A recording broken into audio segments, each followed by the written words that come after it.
ಕೂಗವು ಬಾಳ ಕೇಳಲು ಬೇಕು ವೇದಾಂತೆಂಬ ಶಾಸ್ತ್ರವನ್ನು.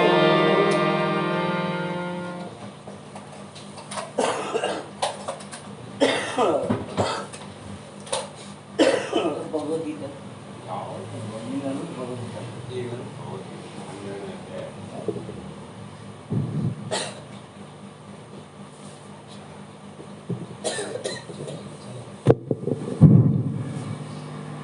ಓಂ ನಮಃ ಶಿವಾಯ. ಓಂ ನಮಃ ಶಿವಾಯ. ಓಂ ನಮಃ ಶಿವಾಯ. ಓಂ ಅಸತೋ ಮಾ ಸದ್ಗಮಯ ತಮಸೋ ಮಾ ಜ್ಯೋತಿರ್ಗಮಯ ಮೃತ್ಯೋರ್ಮಾಮೃತಂಗಮಯ. ಓಂ ಮೂಕಂ ಕರೋತಿ ವಾಚಾಲಂ ಪಂಗುಂ ಲಂಘಯತೆ ಗಿರಿಯಂ ಯತ್ಕೃಪಃ ತಮಂ ವಂದೇ ಪರಮಾನಂದಮಾಧವಂ. ಯಂ ಬ್ರಹ್ಮಾ ವರುಣೇಂದ್ರ ರುದ್ರಮರುತಃ ಸ್ತುನ್ವಂತಿ ದಿವ್ಯಸ್ಥವೈ ವೇದೈ ಸಾಂಗಪದಕ್ರಮೋಪನಿಷದೈ ಗಾಯಂತಿ ಯಂ ಸಾಮಗಃ ಧ್ಯಾನಾವಸ್ಥತದ್ಗತೇನ ಮನಸಾ ಪಶ್ಯಂತಿ ಯಂ ಯೋಗಿನಃ ಪಶ್ಯಂತಂ ಮಹಾಸುರಗಣ. ದೇವಾಯ ತಸ್ಮೈ ನಮಃ. ದೇವಾಯ ತಸ್ಮೈ ನಮಃ.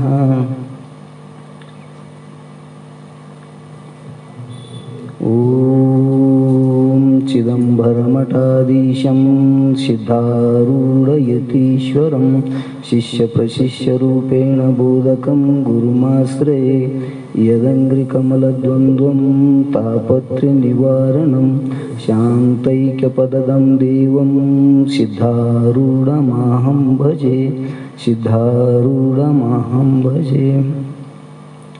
ಪ್ರಥಮವಾಗಿ ಲೋಕವನ್ನು ಉದ್ಧರಿಸಲು ಅವತರಿಸಿದ ಶಿವನ ಅವತಾರಿ ವೇದಾಂತ ಸಾರ್ವಭೌಮ ಜಗದ್ಗುರು ಸಿದ್ಧಾರೂಢ ಪಾದಗಳಿಗೆ ದೀರ್ಘದಂಡ ಪ್ರಣಾಮವನ್ನು ಸಲ್ಲಿಸುತ್ತಾ ಬಸವಾದಿ ಶರಣರಿಗೂ ದಾಸ ಪರಂಪರೆಗೂ ಸದ್ಗುರುನಾಥನಲ್ಲಿಯೂ ಕೂಡ ದೀರ್ಘದಂಡ ಪ್ರಣಾಮ ಸಲ್ಲಿಸಿ ನಿತ್ಯ ಈ ಬಸವಾನಂದ ರೂಢ ಮಠದಲ್ಲಿ ನಡೆದ ಕಾರ್ಯಕ್ರಮದಲ್ಲಿ ಪರಮ ಪೂಜ್ಯರು, ಜ್ಞಾನಿಗಳು, ಅನುಭಾವಿಗಳು ನಿತ್ಯ ಒಂದು ಸತ್ಸಂಗವನ್ನು ನಡೆಸಿಕೊಂಡು ಬಂದಂಥ ಪೂಜ್ಯರಾದ ಮಠದ ಒಡೆಯರಾದ ನಿಜಗುಣಾನಂದರ ಪೂಜ್ಯರ ಪಾದಗಳಿಗೂ ಕೂಡ ದೀರ್ಘದಂಡ ಪ್ರಣಾಮವನ್ನು ಸಲ್ಲಿಸುತ್ತಾ ಈ ಒಂದು ಸತ್ಸಂಗದಲ್ಲಿ ಭಾಗಿಯಾದಂಥ ತಮ್ಮೆಲ್ಲರ ಶರಣರ ಪಾದಗಳಿಗೂ ಕೂಡ ಹಣಿ ಹೆಚ್ಚಿ ನಮಸ್ಕರಿಸಿ ಈ ಸತ್ಸಂಗದೊಳಗೆ ಪ್ರವೇಶವಾಗೋಣ. ಆತ್ಮೀಯರೇ, ಈ ಒಂದು ನಿತ್ಯವಾಗಿ ಒಂದು ಸತ್ಸಂಗ ನಡೆಸ್ಕೊಂಡು ಬಂದಾರಂದ್ರೆ ಇದೊಂದು ಎಷ್ಟೋ ಇದು ದೇವಲೋಕದೊಳಗೆ ನಡೀಲಾರದ ಕಾರ್ಯವನ್ನು ನಮ್ಮ ಪರಮ ಪೂಜ್ಯರು ನಡೆಸ್ಕೊಂಡು ಬಂದಾರಂದ್ರೆ ನಿಮ್ಮೆಲ್ಲರ ಭಾಗ್ಯ, ಈ ಊರದ ಒಂದು ಪುಣ್ಯ, ಒಂದು ಭಾಗ್ಯ ಅನ್ಬೇಕು. ಯಾಕಂದ್ರೆ ಒಂದು ಸತ್ಸಂಗ ಸ್ವರ್ಗ ಲೋಕದೊಳಗೂ ಕೂಡ ನಡೀದಿಲ್ಲ ಅಂತ, ಈ ಅಲ್ಲಿ ಎಲ್ಲಿ ನಡೀಲಾರ್ದಂಥ ಕಾರ್ಯವನ್ನು ಪೂಜ್ಯರು ನಡೆಸ್ಕೊಂಡು ಬಂದಾರಂದ್ರೆ ಅವ್ರಿಗೆ ನಾವು ಎಷ್ಟು ಕೃತಜ್ಞತೆಗಳನ್ನು ಹೇಳಿದ್ರು ಕಡಿಮೆ. ಇಲ್ಲಿ ಒಂದು ಶ್ರೇಷ್ಠವಾದ ಆಯ್ಕೆ ಮಾಡಿಕೊಂಡಂಥ ಗ್ರಂಥ ಭಗವದ್ಗೀತಾ. ಭಗವದ್ಗೀತೆಯಲ್ಲಿ ಕೃಷ್ಣ ಪರಮಾತ್ಮನೂ ಕೂಡ ಒಂದು ಸರ್ವೋಪನಿಷದು ಗಾವೋ ದೊಗ್ಧ ಗೋಪಾಲನಂದನ ಪಾರ್ಥೋವ ಸುಧೀರ್ ಭಕ್ತ ಗೀತಾಮೃತ ದೇಹಿ ನಮ ಅನ್ನುವಂಥದ್ದನ್ನು, ಅಂದ್ರೆ ಎಲ್ಲ ಉಪನಿಷತ್ತುಗಳ ವೇದಗಳ ಸಾರವನ್ನೇ ನಾನು ಸರಳವಾಗಿ ನಿಮಗೆಲ್ಲರಿಗೂ ತಿಳಿಯುವಂಗ ಹೆಂಗ ಕರು ಆಕಳ ಹಾಲನ್ನು ಸಹಜವಾಗಿ ಕುಡಿತದ ಹಂಗೆ ಎಲ್ಲ ಉಪನಿಷತ್ತುಗಳ ಸಾರವನ್ನು ನಿಮಗೆ ಸಹಜವಾಗಿ ತಿಳಿಯುವಂಗ ನಾನು ಹೇಳ್ತೀನಿ ಅಂತೇಳಿ ಭಗವಂತಲ್ಲಿ ಭಾಷೆ ಕೊಟ್ಟವನ್ನ. ಮತ್ತು ಆ ಭಗವದ್ಗೀತೆ ಹೆಂಗದ ಅಂದ್ರೆ ಅದು ಒಂದು ಥರ ಕನ್ನಡಿ ಇದ್ದಂಗೆ. ನಾವು ಯಾವ ಆಕಾರ ರೂಪದಾಗಿ ನೋಡ್ತೀವಿ ಆ ಆಕಾರ ಆಯ್ತು ಬರ್ತದೆ. ನಾವು ನಗತ್ತ ನೋಡಿದ್ರೆ ನಗುತ್ತ ಕಾಣ್ತದೆ. ಯಾವನಂದ್ರೆ ಕನ್ನಡಿ ಇದ್ದಂಗೆ. ಅಂದ್ರೆ ಭಕ್ತಿ ಮಾರ್ಗದಿಂದ ನೋಡಿದ್ರೆ ಭಕ್ತಿ ಮಾರ್ಗ ಅನಿಸ್ತದ. ವೇದಾಂತ ಅಂದ್ರೆ ಜ್ಞಾನ ಮಾರ್ಗ ನೋಡಿದ್ರೆ ಜ್ಞಾನ ಮಾರ್ಗ ಕಾಣ್ತದ. ಮತ್ತು ಒಂದು ವೈರಾಗ್ಯ ಗ್ರಂಥ ಅಂತಂದ್ರೆ ವೈರಾಗ್ಯವನ್ನು ಬೋಧಿಸುವಂಥ ಯಾವ ರೀತಿಯಿಂದ ನೋಡ್ತೀವಿ ಅದನ್ನು ಬೋಧಿಸ್ತದ ಅಂಥ ಗ್ರಂಥ.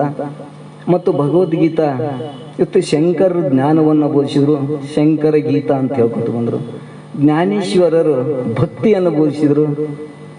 ಭಕ್ತಿ ಗ್ರಂಥ ಗೀತಾ ಅದು ದಾಸ ಬೋಧೆ ಅಂತಾಯ್ತು.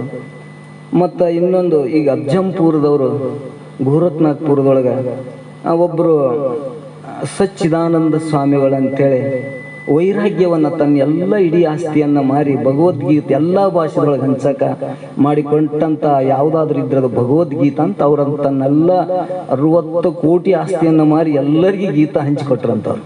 ಅಷ್ಟು ಒಂದು ಉಪಕಾರ ಅಂದ್ರೆ ಗೀತಾ ಅಂದ್ರೆ ವೈರಾಗ್ಯ ಗ್ರಂಥ ಅಂತ ಅನುಭವಿಸಿದ್ರಂತ. ಅಂಥ ಶ್ರೇಷ್ಠವಾದ ಭಗವದ್ಗೀತೆಯನ್ನು ನಾವು ಎಲ್ಲರೂ ಕೇಳ್ತೇವೆ ಅಂದರೆ ಭಾಗ್ಯವಂತರು ಪುಣ್ಯವಂತರು. ಅದನ್ನಿಲ್ಲಿ ಪರಮಾತ್ಮ ಭಗವದ್ಗೀತೆ ಒಳಗೆ ಅರ್ಜುನಗೊಂದು ಮಾತು ಹೇಳ್ತಾನೆ. ಏನು ಹೇಳ್ತಾನಪ್ಪ ಅಂದ್ರೆ ಚತುರ್ವಿಧ ಭಜಂತೆ ಮಾಂ ಜನ ಸುಕೃತೋ. ಅರ್ಜುನ ನೀನು ಬಹಳ ಪುಣ್ಯವಂತ, ಯಾಕಂದ್ರೆ 4 ವರ್ಗ ಜನನು ನನ್ನನ್ನು ಭಜಿಸ್ತಾರೆ. ಅವ್ರು ಯಾರ್ಯಾರಪ್ಪ ಅಂದ್ರೆ ಅರ್ಥೋ ಅರ್ಥಾರ್ಥಿ ಜಿಜ್ಞಾಸಿ ಜ್ಞಾನಿಚ ಭರತರ್ಷಭ. 4 ವರ್ಗ ಜನನು ನನಗೆ ಪ್ರಿಯರೇ. ಆದರೆ ಅಂತಂದ್ರಲ್ಲಿ ಅರ್ಥೋ ಅರ್ಥಾರ್ಥಿ ಜಿಜ್ಞಾಸಿ ಮತ್ತು ಭರತರ್ಷಭ ಅಂದ್ರೆ 4 ವರ್ಗ ನನಗೆ ಪ್ರಿಯರು, ಆದರೆ ಜ್ಞಾನಿ ಮಾತ್ರ ನನ್ನ ಹೃದಯ ಆದವನೇ ಅಂತೇಳಿ ಅವನೇ ನನಗೇನಪ್ಪ ಅಂದ್ರೆ ನೀನೇ ನಾನು, ನನ್ನ ಹೃದಯ ಅನ್ನುವಂಥದ್ದನ್ನು ಇಲ್ಲಿ ಒಂದು ಶ್ಲೋಕದೊಳಗೆ ಹೇಳ್ಕೊತ ಬರ್ತಾರ. ಇವತ್ತು ಅರ್ಥ ಅಂದ್ರೆ ಭಗವಂತಗೆ ನಮ್ಗೆ ಕಷ್ಟ ಬಂದ್ರೆ ಸಂಸಾರಿಕರು ಎಲ್ಲರೂ ಅನುಕೂಲಕ್ಕಾಗಿ ನಮ್ಗೆ ಸುಖ ಆಗಲಿ, ರೊಕ್ಕ ರೂಪಾಯಿ ಒದಗಲಿ, ನಮ್ಮ ಸಂಸಾರ ಚಂದ ನೀಡಿ ಅಂತ ಭಗವಂತನ ಭಜಿಸ್ತಾರೆ. ಶಿರಸೈಲಕ್ಕೆ ಹೋಗ್ತಾರೆ, ನಡ್ಕೋತ ಹೋಗ್ತಾರೆ, ಏನೇನು ಭಜಿಸ್ತಾರೆ.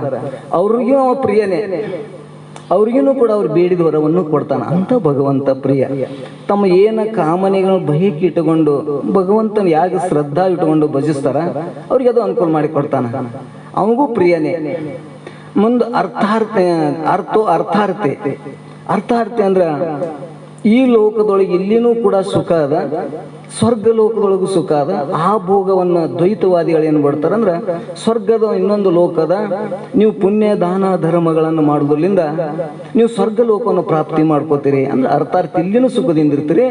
ನೀವು ಮುಂದೆ ದೇಹ ಬಿಟ್ಟಿಂದು ಕೂಡ ನಿಮ್ಮ ಸೂಕ್ಷ್ಮ ಸ್ವರ್ಗಕ್ಕೆ ಹೋಗ್ತದ, ಅಲ್ಲಿ ಕೂಡ ನೀವು ಸ್ವರ್ಗ ಸುಭೋಗವನ್ನು ಅನುಭವಿಸ್ತೀರಿ ಅಂತ ಅರ್ಥಾರ್ಥಿಗಳು ಇಲ್ಲಿನೂ ಐತಿ. ಮುಂದೆ ಆ ಲೋಕನುವಂತ ಪರಿಚಯ ದ್ವೈತವನ್ನು ಹೇಳಿ ಅವರು ನನಗೆ ಹೇಳುವರು, ಅವರು ನನಗೆ ಪ್ರಿಯರೇ ಅಂತೇಳಿ ಅಲ್ಲಿ ಹೇಳ್ಕೊತ ಬಂದಾನೆ. ಇನ್ನೊಂದು ಜಿಜ್ಞಾಸಿ. ಸದ್ಯ ನಾವು ಏನು ಚರ್ಚೆ ಮಾಡ್ಕೋತೇವಂದಿಲ್ಲ, ನಾವು ಏನು ಚರ್ಚೆ ಮಾಡಕತ್ತೇವೆ ಅಂದ್ರೆ ಆತ್ಮ ಅಂದ್ರೆ ಯಾವುದು, ಅನಾತ್ಮ ಅಂದ್ರೆ ಯಾರು, ನಾನಂದ್ರೆ ಏನು, ಈ ಬ್ರಹ್ಮ ಅಂದ್ರೆ ಯಾರು, ಮತ್ತು ಪ್ರಪಂಚ ಅಂದ್ರೆ ಏನು, ಇವು ನಾವು 3 ಇದನ್ನ ಚರ್ಚೆ ಮಾಡಕತ್ತೀವಿ. ಈ ಜಿಜ್ಞಾಸಿಗಳಿವರು. ನಾನಂದ್ರೆ ಯಾರು ಅಂತಂದಾಗ ಇಲ್ಲಿ ಬ್ರಹ್ಮ ಅಂದ್ರೆ ಏನು ಅಂತ 2 ನಾವು ಪ್ರಶ್ನೆ ಮಾಡಿದಾಗ ನಾನು ಮತ್ತು ಬ್ರಹ್ಮ ಚೈತನ್ಯ ಸ್ವರೂಪದೇವಿ. ಈ ಪ್ರಪಂಚ ಹೆಂಗದಂದ್ರೆ ಜಡ ಅದ. ಅದೇನು ನಾವು ಈಗ ಸದ್ಯ ಚರ್ಚೆ ಮಾಡಕತ್ತೀವಲ್ಲ ಇದಕ್ಕೆ ಏನಂತಾರೆ ಇವ್ರು ನಾವು ಜಿಜ್ಞಾಸಿಗಳು. ಈ ಜಿಜ್ಞಾಸಿನೂ ಕೂಡ ನನಗೆ ಪ್ರಿಯನೇ ಅನ್ನುವಂಥದ್ದನ್ನು ಹೇಳ್ಕೊತ ಬಂದಾನ. ಆದ್ರೆ ಜ್ಞಾನಿಚ ಭರತರ್ಷಭ, ಜ್ಞಾನಿನೇ ನನಗ ಪ್ರಿಯನು ಅಂತ ಇಲ್ಲಿ ಹೇಳ್ಕೊತ ಬಂದಾನ. ಇಲ್ಲಿ ಪ್ರಿಯನು ಅಂತಂದ್ರ ಜ್ಞಾನಿ ಏನು ಮಾಡ್ತಾನಂದ್ರ ನೀನು ಆತ್ಮನೇ, ನೀನು ಬೇರೆ ಅಲ್ಲ ನಾನು ಬೇರೆ ಅಲ್ಲ. ಇಲ್ಲಿ ನಮಗೆ ಏನಾಗ್ಯದಪ್ಪ ಅಂದ್ರೆ ಒಂದು ತತ್ವಮಸಿ ಜ್ಞಾನವನ್ನು ಬೋಧಿಸಿದಾಗ ಇಲ್ಲಿ ಏನಾಗ್ಯದ ತತ್ಪದ ಮತ್ತು ತ್ವಂಪದ. ತತ್ಪದ ಅಂದ್ರ ಬ್ರಹ್ಮ, ತ್ವಮ್ಮುಪದ ಅಂದ್ರೆ ಜೀವ. ಇವರಿಬ್ಬರಲ್ಲಿ ಭೇದ ಏನಾಗ್ಯದಪ್ಪ ಅಂದ್ರೆ ಭಗವಂತ ದೊಡ್ಡವ, ನಾ ಸಣ್ಣವ, ನಾನು ಹೆಂಗೆ ಬ್ರಹ್ಮ ಆಗ್ತೀನಿ, ಅವನ ಉಪಾಧಿಗಳು ಬೇರೆ ಅದಾವ, ನನ್ನ ಉಪಾಧಿನೇ ಬೇರೆ ಅಂತ ಇಲ್ಲಿ ಬೇರ್ಪಡಿಸಿ ಅವು 2 ಉಪಾಧಿಗಳನ್ನು ಬೇರ್ಪಡಿಸಿ ಒಂದು ದೃಷ್ಟಾಂತ ಕೊಡ್ತಾರೆ. ಘಟಮಠ ಉಪಾಧಿಗಳನ್ನು ಬೇರ್ಪಡಿಸಿ ಒಳಗಿರುವಂತ ಘಟದ ಉಪಾಧಿ ಮಠದ ಉಪಾಧಿ ಒಳಗೆ ಭೇದ ಕೂಡಂಗಿಲ್ಲ, ಭೇದನೆ ಐತಿ. ಅಲ್ಲಿ ಬ್ರಹ್ಮನ ಉಪಾಧಿನೇ ಬೇರೆ, ಜೀವನ ಉಪಾಧಿ ಬೇರೆ, ಅಲ್ಲಿ ನಿಮ್ಗೆ ಹೊಂದಾಣಿಕೆ ಆಗೋದಿಲ್ಲ. ಆದ್ರೆ ಘಟಮಠ 2 ಬಿಚ್ಚಿದಾಗ ಉಪಾಧಿ ಚೇತನ ಏನೈತಿಲ್ಲ ಬಯಲು ಮಾತ್ರ ಅದ್ರಾಗ ಒಂದಾಗಕ್ಕೆ ಬರ್ತದೆ, ಅಲ್ಲಿ ಜ್ಞಾನ ಆಗ್ತದ, ಅಲ್ಲಿ ನಾನು ನೀನು ಒಂದೇ ಆಗ್ತೀವಪ್ಪ ಅನ್ನುವಂಥದ್ದನ್ನ ಇದು ಏನು ತೋರಿಸಿಕೊಡ್ತದಂದ್ರೆ ಜ್ಞಾನಿ ಬ್ರಹ್ಮ ಬೇರೆ ಅಲ್ಲ, ಜೀವ ಬೇರೆ ಅಲ್ಲ. ಜೀವ ಬ್ರಹ್ಮರ ಐಕ್ಯತ್ವವನ್ನು ಏನು ಬೋಧಿಸ್ತದಲ್ಲ ಅದೇ ವೇದಾಂತ. ಇವತ್ತ ತತ್ವಮಸಿಯನ್ನ ಇವತ್ತು ಯಾವ್ದಪ್ಪ ಅಂದ್ರೆ ಒಂದು ಛಾಂದೋಗ ಉಪನಿಷತ್ನೊಳಗ ಒಂದೇನಂದ್ರ 9 ಸಲ ಬೋಧಿಸಿದಂತ ಇದು ಯಾವ ಮಹಾವಾಕ್ಯ ಅಂದ್ರೆ ತತ್ವಮಸಿ ಮಹಾವಾಕ್ಯವನ್ನ ಅಲ್ಲಿ ಏನು ಬೋಧಿಸ್ತಾರಂದ್ರೆ ಅದು ಏನು ಹೇಳುವ ಉದ್ದೇಶ ಅದಂದ್ರ ಹೊಳ್ಳಳ್ಳಿ ಏನು ಉದ್ದೇಶ ಹೇಳ್ತಂದ್ರೆ ಆ ಜೀವ ಬ್ಯಾರೆ ಅಲ್ಲ, ಬ್ರಹ್ಮ ಬ್ಯಾರೆ ಅಲ್ಲ, ಆ ಬ್ರಹ್ಮ ಸ್ವರೂಪನೇ ನೀನದಿ ಅನ್ನುವಂಥದ್ದನ್ನ ಬೋಧಿಸಿ ಅನೇಕ ದೃಷ್ಟಾಂತಗಳನ್ನ ಲಕ್ಷಣಗಳನ್ನ ಕೊಟ್ಟಲ್ಲಿ ಹೇಳ್ಕೊತ ಬಂದಾರ. ಅಲ್ಲಿ ಅನೇಕ ಲಕ್ಷಣ ಹೇಳ್ಕೊತ ಬಂದಾರಪ್ಪ ಅಂದ್ರೆ ಜಹತ್ ಲಕ್ಷಣ, ಅಜತ್ ಲಕ್ಷಣ ಮತ್ತು ಭಾಗತ್ಯಾಗ ಲಕ್ಷಣ, 3 ಲಕ್ಷಣ ಮುಖಾಂತರನೂ ಕೂಡ ತಿಳಿಸಿ ಅವನೇ ನೀನು, ಆ ಬ್ರಹ್ಮನೇ ಈ ಅಂದ್ರೆ ಉಪಾಧಿ ಅಂದ್ರಲ್ಲಿ ಕಾಶಿರಾಜನ ದೃಷ್ಟಾಂತ ಹೇಳ್ಕೊತ ಬಂದಾರ. ಆ ದೃಷ್ಟಾಂತದೊಳಗೆ ಏನು ಬರ್ತದಪ್ಪ ಅಂದ್ರ ಆ ದೇಶ, ಆ ಕಾಲ, ವಸ್ತು ಅದನ್ನೇ ಬೇರೆ. ಇಲ್ಲಿ ಕುಗ್ರಾಮ ಇದು ಏನು ಅಂದ್ರೆ ಇದೊಂದು ಸಣ್ಣ ಹಳ್ಳಿ, ಇಲ್ಲಿ ಏನು ಮೂಲ ಸೌಕರ್ಯ, ಇದೊಂದು ಉಪಾಧಿ ಬೇರೆ. ಅದೇ ಕಾಶಿರಾಜ ಏನಿದ್ದ ಮೊದಲ ನಮ್ಮ ರಾಜ ಇದ್ದ, ಅನೇಕ ಸೈನಿಕರು, ಅನೇಕ ಲಕ್ಷಾನುಗಟ್ಟಲೆ ಮಂದಿ ಉಣಿಸ್ತಿದ್ದ, ಸರಿಸ್ತಿದ್ದ, ಒಳ್ಳೆ ವೈಭವ ರಾಜ ಇತ್ತು. ಒಂದೇನೋ ತ್ಯಾಗ ಬಂತು, ಅವಾಗೇನೋ ಅದು ಜುಗುಪ್ಸಿ ಆಯ್ತು, ಈ ಪ್ರಪಂಚದೊಳಗಿಲ್ಲ ಅಂತೇಳಿ ವೈರಾಗ್ಯವನ್ನು, ಒಂದು ಜ್ಞಾನವನ್ನು ಪಡ್ಕೋಬೇಕಂತ ಭಿಕ್ಷುಕನ ಇದು ಆದ, ಸನ್ಯಾಸಿ ಆದ. ಅಲ್ಲಿಕೋತ ಬಂದಾಗ ಒಂದು ಹಳ್ಳಿಗೆ ಬಂದಾಗ ಒಬ್ಬ ಶಿವದತ್ತ ಅನ್ನುವಂಥದ್ದು ಅಲ್ಲಿ ಇದಕ್ಕೆ ಹೋಗಿದ್ದ. ಇಲ್ಲಿ ಅವ ಕಾಶಿ ರಾಜಗೂ ಅವಾಗ ಪರಿಚಯ ಆಗಿತ್ತು. ಪರಿಚಯ ಆದಾಗ ಅಲ್ಲಿ ಅವಾಗ ಏನು ಅನಿಸಿತ್ತು, ಅವ್ನ ಪರಿಚಯ ಆದಾಗ ಅವ ಎಲ್ಲಿ ಏನು ಅನ್ನೋಯ್ತು, ಎಲ್ಲೋ ನಾನು ನೋಡಿನಲ್ಲ ಅಂತೇಳಿ ಅವ್ನ ಸಂಶಯ ಬಂತು. ಆದ್ರೆ ಸಂಶಯ ಬಂದಾಗ ನಾನು ನೋಡಿದವನೇ ರಾಜನೇ ಬೇರೆ, ಇವ ಭಿಕ್ಷುಕನೇ ಬೇರೆ. ಅವನ ಉಪಾಧಿಗಳು ಸಾವಿರಾರು ಸೈನಿಕರು, ಸಾವಿರಾರು ಮಂದಿಗೆ ದಾನ ಧರ್ಮ ಮಾಡವ, ಇವ ಇಲ್ಲಿ ಭಿಕ್ಷುಕ. ಇದ್ರಾಗ ಕೂಡಿಸಿದ್ರೆ ಹೆಂಗಾಗ್ತದ ಅನ್ನುವಂಥದ್ದನ್ನಲ್ಲಿ ಅವಾಗದು ಹೊಂದಾಣಿಕೆ ಆಗಲಿಲ್ಲ. ಆದ್ರೆ ಅವ ಆ ದೇವದತ್ತ ಏನು ಮಾಡಿದಂದ್ರ ಆ ಕಾಲ, ಆ ದೇಶ, ಆ ವಸ್ತುನ ಅಲ್ಲಿ ಬಿಟ್ಟ. ಇಲ್ಲೇನು ಬಿಟ್ಟ, ಈ ಕುಗ್ರಾಮ, ಈ ವೇಷ ಕಮಂಡಲ ಇದನ್ನ ಇಲ್ಲಿ ಬೇರ್ಪಡಿಸಿ ಒಳಗಿರುವಂತ ಅವನೇ ಇವನು ಅಲ್ಲಿ ಮಾತ್ರ ಇಲ್ಲಿ ಹೊಂದಾಣಿಕೆ ಮಾಡ್ದ. ಹಂಗ ಇಲ್ಲಿ ಏನೈತಪ್ಪ ಅಂದ್ರ ತತ್ವಮಸಿ ಜ್ಞಾನ ಆಯ್ತು ಅಂದ್ರ ಇಲ್ಲಿ ಜಹತ್ ಲಕ್ಷಣ ಅಂದ್ರೆ ಭಾಗತ್ಯಾಗ ಲಕ್ಷಣ, ಅವು ಲಕ್ಷಣ ಹೇಳ್ಕೊತ ಸಮಯ ಬೇಡ.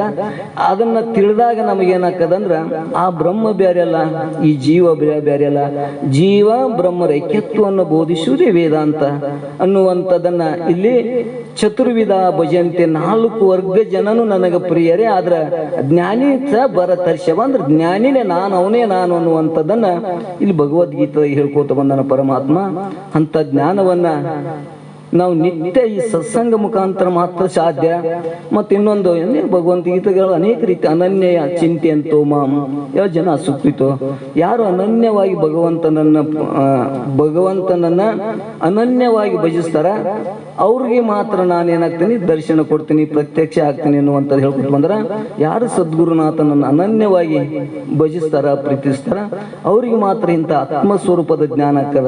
ಇರ್ಲಿಕ್ಕಂದ್ರೆ ದ್ವೈತ ಜ್ಞಾನ, ಜಗತ್ಯ ಜ್ಞಾನ ಹೇಳೋರು ರಗಡ ಮಂದಿ ಅದರ, ರಗಡ ಗೌರವಮಾನ ಅದ. ಆದ್ರ ವೇದಾಂತಕ್ಕ ಇಂಥ ಆತ್ಮಜ್ಞಾನ ಬೋಧಿಸೋರು ಕೊಚ್ಚಿದ್ದೀರಹ ಅನ್ನುವಂಥ ಭಗವದ್ಗೀತಾ ಇನ್ನೊಂದು ಕಡೆ ಹೇಳ್ಕೊತ ಬಂದಾರ. ಅಂತ ಜ್ಞಾನವನ್ನ ನೀವೆಲ್ಲರೂ ನಾವು ಪಡಿತೇವಿ, ಸವಿತೇವಿ ಅಂದ್ರೆ ನಾವೆಲ್ಲರೂ ಇದೇ ಒಂದು ಪುಣ್ಯ. ಇಂಥ ಮಹಾತ್ಮರು ಸಿಕ್ಕಿದ್ದೇ ನಮ್ಗೆಲ್ಲರೂ ಒಂದು ಭಾಗ್ಯ ಅನ್ನುವಂಥದ್ದನ್ನ ನಾವು ತಿಳ್ಕೊಂಡು, ಅವ್ರು ಬಸವಾನಂದರು ಅವರು ಎಂತಿಂತ ಅವರಲ್ಲಿ ಗಟ್ಸಿತ್ತು, ಎಂಥ ತಾಕತ್ತಿತ್ತು ಅಂತ ನಮ್ಮ ನರಸಪ್ಪನವ್ರು ಭಾಳ ಹೇಳ್ತಾರೆ. ನಾವು ಅವ್ರನ್ನ ನಂಬಿಕೊಂಡಿದ್ದೆ ನಮಗೆಲ್ಲ, ನಾವು ಅನಾರಕ್ಷಿತರು, ಸಾಲಿ ಕಲೀಲ ಅವರು. ಇವತ್ತು ನಂಗೆ ನಿಂತು ಮಾತಾಡ್ಬೇಕಾದ್ರೆ ಎಲ್ಲದಕ್ಕೂ ಬರ್ಬೇಕಂದ್ರೆ ನಮ್ಮ ಗುರುಗಳ ಪುಣ್ಯ ರೀ. ಅಂತ ಒಂದು ಒಳ್ಳೆ ಗುರುಗಳ ನಾವು ಶಿಷ್ಯರು ಅಂತ ಭಾಳ ಹೆಮ್ಮೆಲಿಂದ ನಮ್ಮ ಗ್ರೂಪ್ನಾಗ ಹೇಳ್ತಿರ್ತಾರೆ ಅವರು. ಅಂತ ಗುರುಗಳ ನಿಮ್ಮ ಇಲ್ಲಿ ಬಂದು 8-10 ವರ್ಷ ಅಪ್ಪರು ಸೇವಾ ಮಾಡಿ ಜ್ಞಾನವನ್ನು ಪಡ್ಕೊಂಡಾರ ಅಂದ್ರೆ ಇದು ಎಲ್ಲರಿಗೆ ಸಾಧ್ಯನೋ ಅಂದ್ರಿಲ್ಲ. ಅಂತ ಸಾಧ್ಯವನ್ನು ಎಲ್ಲೋ ಒಬ್ರು ಮಾಡ್ತಾರತ್ತ. ಬಹುನಾಂ ಜನ್ಮನಾಮಂತೆ ಗೀತಾದೇನೆ ಹೇಳ್ತದ, ಬಹುನಾಂ ಜನ್ಮನಾಮಂತೆ ಜ್ಞಾನವಾನಾಂ ಪ್ರಬದ್ಧತೆ ವಾಸುದೇವ ಸರ್ವಮಿತಿ ಮಹಾತ್ಮ ಸ ದುರ್ಲಭ. ಅಂತ ಮಹಾತ್ಮರು ಎಲ್ಲದರೊಳಗೂ ಭಗವಂತ ಅದನ್ನೇ ನಾನು ಅದೀನಿ ಅಂತೇಳಿ ಬೋಧಿಸುವಂತ ಗುರುಗಳು ಎಲ್ಲೋ ಒಬ್ಬರು ಸಿಗ್ತಾ ಅಂತಾರೆ, ಎಲ್ಲೋ ಒಬ್ಬರಿಗೆ ಅರ್ಥ ಆಕದಂಥದ್ದು. ಎಲ್ಲರಿಗೆ ಆ ಭಾವನೆ ಬರೋದಿಲ್ಲ ಅಂತ. ಪರಿಪೂರ್ಣ ವಸ್ತು ಎಲ್ಲರಿಗೂ ತುಂಬಿಕೊಂಡಾನ ಅನ್ನುವಂಥದ್ದನ್ನ ಬಹುನಾಂ ಜನ್ಮ, ಬಹಳ ಜನ್ಮಗಳು ಒಟ್ಟು ಪುಣ್ಯ ಒಟ್ಟು ಹುಡ್ದಾಗಿಂತ ಜ್ಞಾನ ಆಕದಂತ. ಇಲ್ಲಿಕಂದ್ರೆ ಎಲ್ಲರಿಗೆ ಆಗೋದಿಲ್ಲ ಅನ್ನುವಂಥದ್ದನ್ನ ಗೀತಾ ಅನೇಕ ಪ್ರಮಾಣ ಕೊಟ್ಟು ಹೇಳ್ಕೊತ ಬಂದಾರ. ಅಂತ ಗೀತೆಯನ್ನು ನಾವು ನೀವು ಅಭ್ಯಾಸ ಮಾಡ್ತೇವೆ ಅಂದ್ರೆ ನಾವೆಲ್ಲರೂ ಭಾಗ್ಯವಂತರು. ಇಂಥ ಕೃಪಾ ಆಶೀರ್ವಾದ ನಮ್ಮೆಲ್ಲರ ಮೇಲೆ ಇರಲಿ, ನಮ್ಗೆ ಸಿದ್ಧಾಡು ಕೃಪಾ ನಮ್ಮ ಮ್ಯಾಗ ಇರಲಿ ಅಂತೇಳಿ ನಾನು ಒಂದೆರಡು ಮಾತುಗಳನ್ನು ಸಿದ್ಧಾಡು ಪಾದಕರು ಪಿಶಿ ಮುಕ್ತ ಮಾಡ್ತೇನೆ. ತಮ್ಮೆಲ್ಲರ ಪಾದಕ್ಕೂ ಶಾಂಶನ.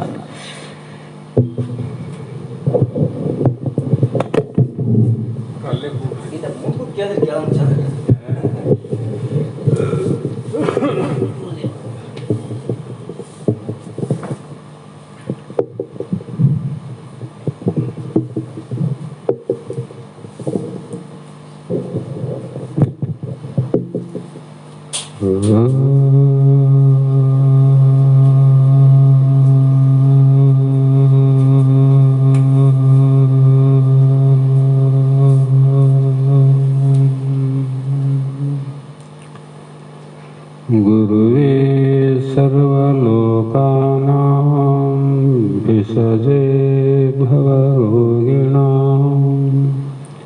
निधये सर्वविद्यानां दक्षिणमूर्तये नमः। दक्षिणमूर्तये नमः।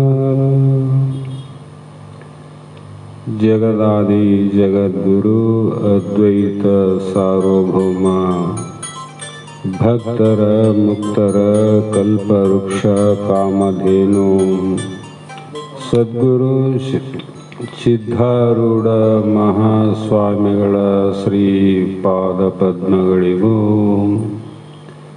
ಆರೂಢ ಜ್ಯೋತಿ ಸದ್ಗುರು ಶಿವಪುತ್ರ ಮಹಾಸ್ವಾಮಿಗಳ ಶ್ರೀ ಪಾದಗಳಿಗೂ ಶ್ರೋತ್ರಿಯ ಬ್ರಹ್ಮನಿಷ್ಠರು ಬ್ರಹ್ಮಲೀನರು ನಿರಂತರ ಜ್ಞಾನದಾಸೋಹಿಗಳು ನೇರ ನಿಷ್ಠುರವಾದಿಗಳು ಸದ್ಗುರು ಬಸವಾನಂದ ಮಹಾಸ್ವಾಮಿಗಳ ಚರಣ ಕಮಲಗಳಿಗೂ ಅನಂತ ಅನಂತ ದೀರ್ಘ ದಂಡ ಪ್ರಣಾಮಗಳನ್ನು ಸಮರ್ಪಿಸುತ್ತಾ ಸದ್ಗುರು ಸಿದ್ಧಲಿಂಗಪ್ಪ ತಾತ ಕಪಗಲ್ ಇವರನ್ನು ಮನದೋಳು ಪೂಜಿಸುತ್ತಾ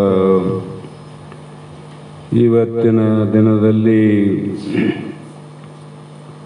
ಈ ಒಂದು ಎಲ್ಲರ ಸೌಭಾಗ್ಯ ಎನ್ನುವಂತೆ ಹುಣಸೆಯಾಳು ಗ್ರಾಮದ ಪೂಜ್ಯರು ಇಲ್ಲಿಗೆ ಆಗಮಿಸಿ ತಮ್ಮ ಬ್ರಹ್ಮನಿಷ್ಠತ್ವದ ನಿಶ್ಚಯ ಜ್ಞಾನವನ್ನು ಪ್ರಸ್ತುತಪಡಿಸಿ ತಮಗೆಲ್ಲರೂ ಆತ್ಮಜ್ಞಾನವನ್ನು ಬೋಧಿಸಿದ ಪರಮ ಪೂಜ್ಯರಿಗೂ ಶ್ರೋತ್ರಿಯ ಬ್ರಹ್ಮನಿಷ್ಠರಿಗೂ ಅನಂತ ಅನಂತ ಪ್ರಣಾಮಗಳನ್ನು ಸಮರ್ಪಿಸುತ್ತಾ ತಮ್ಮೆಲ್ಲರಿಗೂ ಅನಂತ ವಂದನೆಗಳು. ಇವತ್ತಿನ ದಿನ ಶ್ರೀಮದ್ ಭಗವದ್ಗೀತೆ ಎನ್ನುವ ಗ್ರಂಥದ 12ನೇ ಅಧ್ಯಾಯದ 2ನೆಯ ಶ್ಲೋಕ ಇಂದಿನ ಆಧಾರದ ವಿಷಯವಾಗಿದ್ದು, ಈ ಒಂದು ಅಧ್ಯಾಯದಲ್ಲಿ ಭಕ್ತಿಯನ್ನು ಪ್ರಧಾನವಾಗಿಟ್ಟುಕೊಂಡು ಶ್ರೀಕೃಷ್ಣ ಭಗವಂತ ಅರ್ಜುನನಿಗೆ ಸಂಬೋಧನೆ ಮಾಡುವಂಥ ಒಂದು ಅಧ್ಯಾಯ. ಇದು ಎಲ್ಲಿ ನಡೆದದ ಅಂದರೆ ಕುರುಕ್ಷೇತ್ರ ರಣರಂಗ ಮಧ್ಯದಲ್ಲಿ ಅರ್ಜುನ ರಥಿಕನಾಗಿ ಕೃಷ್ಣ ಸಾರಥಿಯಾಗಿ ಯುದ್ಧ ನಡೆದ 18 ದಿನದ ಮಧ್ಯದಲ್ಲಿ ನಡೆದಂಥ ಸಂವಾದ. ಅಲ್ಲಿಯ ಸಂವಾದವನ್ನು ಈ ಅರಮನೆಯಲ್ಲಿ ಕುಳಿತಂಥ ಧೃತರಾಷ್ಟ್ರನಲ್ಲ, ಅರಮನೆಯಲ್ಲಿ ಕುಂತಂಥ ಧೃತರಾಷ್ಟ್ರನಿಗೆ ವ್ಯಾಸ ಮಹರ್ಷಿಗಳ ಶಿಷ್ಯನಾದಂಥ ಸಂಜಯ ರಣರಂಗದಲ್ಲಿ ನಡೆದಂಥ ಯುದ್ಧದ ಕಾಮೆಂಟ್ರಿಯನ್ನು ಹುಟ್ಟು ಕುರುಡನಾದಂಥ ಜ್ಞಾನ ಕುರುಡನಾದಂಥ ತನ್ನವರು ಅನ್ನುವ ಮೋಹದ ಬಲಿಯಲ್ಲಿ ಬಿದ್ದು ಮನಸ್ಸು ಒದ್ದಾಡುವಂಥ ಯಾವ ಧೃತರಾಷ್ಟ್ರ ಮಹಾರಾಜನಿಗೆ, ಹೇ ಮಹಾರಾಜ, ಈ ಪ್ರಸಂಗದಲ್ಲಿ ಅಲ್ಲಿ ಏನು ನಡೆದಂದ್ರೆ ಇಲ್ಲಿ ನಾ ಹೇಳ್ತೀನಂತ ಇಲ್ಲಿ ಹೇಳ್ತಾ ಇದ್ದಾನೆ. ಯಾರು ಹೇಳ್ತಿದ್ರೀಗ? ಸಂಜಯ ಧೃತರಾಷ್ಟ್ರನಿಗೆ ಸಂವಾದವನ್ನು ಬೋಧ ಮಾಡ್ತಿದ್ದಾನೆ. ಯುದ್ಧ ಅಲ್ಲಿ ನಡೆದ, ಕ್ರಿಕೆಟ್ ಅಲ್ಲಿ ಗ್ರೌಂಡಲ್ಲಿ ನಡೆದ ಇಲ್ಲಿ ನಾವು ನೋಡ್ತೀವಿ ಹೇಳ್ತಾ. ಅದರಂತೆ ಇಲ್ಲಿಯೂ ಕೂಡ ಕರ್ಮ ಆದ ಮೇಲೆ ಭಕ್ತಿ ಅನ್ನುವಂಥದ್ದು ಬಹಳ ಶ್ರೇಷ್ಠವಾದದ್ದು. ಯಾಕಂದರೆ ಭಕ್ತಿಯೇ ಮುಕ್ತಿಗೆ ಕಾರಣ. ಯುಕ್ತಿಯಂ ವೃಕ್ಷವನ್ನೇರಿದೊಡೆ ಇಹದಲ್ಲಿ ಮುಕ್ತ ಸರ್ವಜ್ಞ ಅಂತ ಋಷಿಗಳು ಹೇಳ್ಯಾರ. ನಾವು ಮೋಕ್ಷವನ್ನು ಪಡಿಬೇಕಾಗಿತ್ತಂದ್ರೆ ಪೂರ್ವ ಸಾಧನೆಗಳನ್ನು ಪರಿಪೂರ್ಣ ಆದಾಗ ಮಾತ್ರ ಮೋಕ್ಷವನ್ನು ಪಡೀಲಿಕ್ಕೆ ಸಾಧ್ಯ.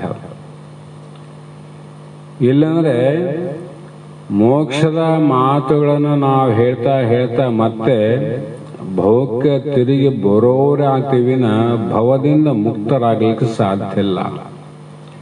ಅದಕ್ಕಾಗಿ ಪೂರ್ವ ಸಾಧನೆಗಳನ್ನು ಎಲ್ಲ